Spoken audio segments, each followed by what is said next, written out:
कालीठू राज्य में बदलिब पाग कमिब ताती बढ़िब थंडा स्वाभाविक ठारू 2 ରୁ 4 डिग्री पर्यंत कमिब पारद फल सारा राज्य में शीत अनुभूत हेबो बोली पूर्वानुमान करिछि आंचलिक पाणीपाग केन्द्र। सारा राज्य में आसंता काली ठारू पश्चिमा झड़र प्रभाव कमिबा सह ओडिशा को प्रवेश करुथिबा पूर्वाली तरंगायित गरम शुष्क वायु प्रवाह कमिब।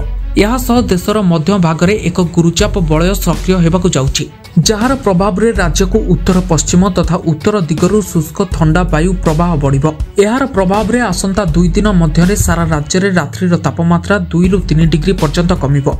विशेष करी पहाड़िया अंचल कंधमाल कोरापुट रायगड़ा मालकानगिरी नवरंगपुर कलाहांडी गजपति आदि जिले में शीत बढ़िबो। तेबे आज आसंता काली पर्यंत पश्चिमा झड़ प्रभाव रे दक्षिण ओडिशार किछि जिले में हालुकारू मध्यम धरणर वर्षा हेबार संभावना रहिछि।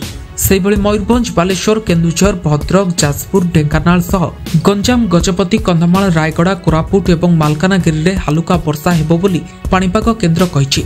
तेबे गत 24 घंटा मध्य कोरापुट बंधु गाँव में सर्वाधिक 61 मिलीमीटर वर्षा रेकर्ड होइतिबा बेले मालकानगिरी माथिली रे 60 एवं गंजाम रे 37.4 मिलीमीटर वर्षा रेकर्ड होइछि। सेहिपरि 35 डिग्री तापमात्रा सह मालकानगिरी राज्यर उत्तप्त सहर होइतिबा बेले 13 डिग्री सह कोरापुट राज्य रे सबुठु ठंडा सहर भाव में रेकर्ड करा जाइछि।